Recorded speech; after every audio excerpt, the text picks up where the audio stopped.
So I've been in Austin about a year now. I came from Arkansas, so I consider myself a little bit of a refugee. No one's really proud to live in Arkansas. They can fake it, but at the end of the day, when someone brings up Arkansas, everyone's still thinking that it's cousin fuck country. Yeah. And I mean, Texas is better. I'm the happiest here that I've ever been. But there's just so many better things here. Grocery stores, actually better infrastructure, if you'll believe it. Way bigger dating pool. Lots more to do. And people are actually like proud to be a Texan. It's a total vibe. It's very cool. I moved here DIY. I got a U-Haul, towed my car. U-Haul shouldn't be giving just anybody a truck. I'm a horrible driver. I can't back up with backup sensors. I've damaged my car twice in the last 6 months. I'm 33 years old and I'm barely being comfortable how to parallel park. I actually hit a curb on the way here. But hot girl tick curbs.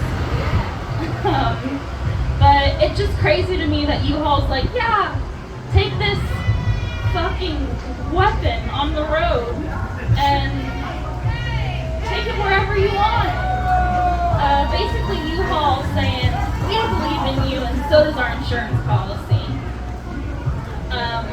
But I live down in South Austin. I like it down there. It's quiet. It's, far away from the hustle and bustle, but close enough for some riffraff. And by riffraff, I mean the unhoused population, or as I like to call them, the Austin long-term campers.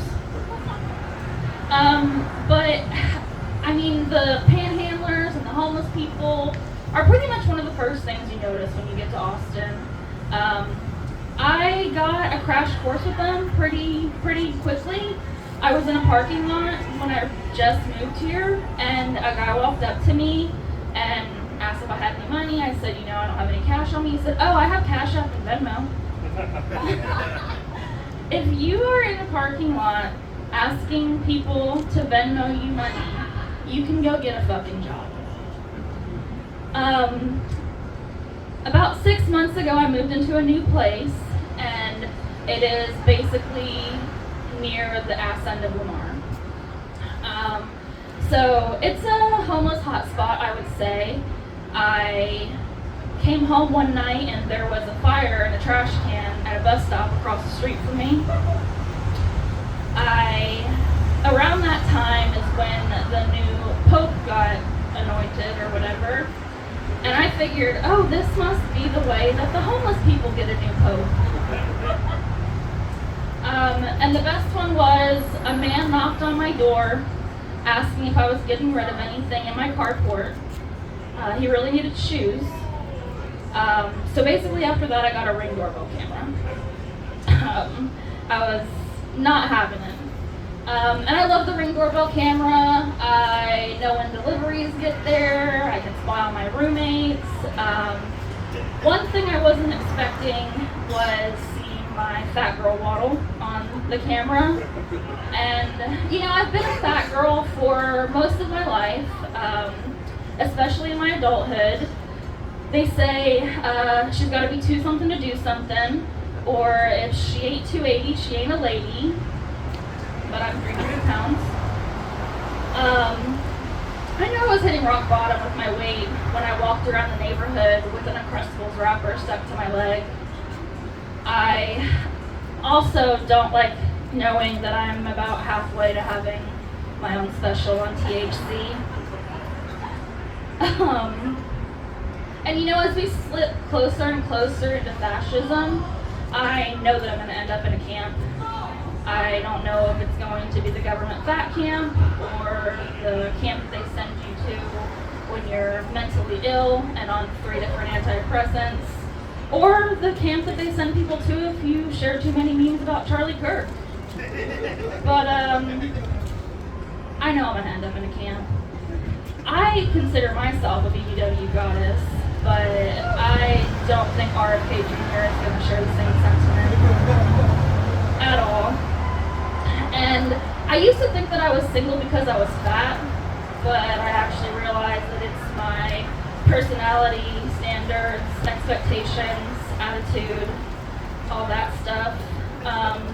And you know, been on all the dating apps, been doing all that forever, and the consensus is that I have great tits.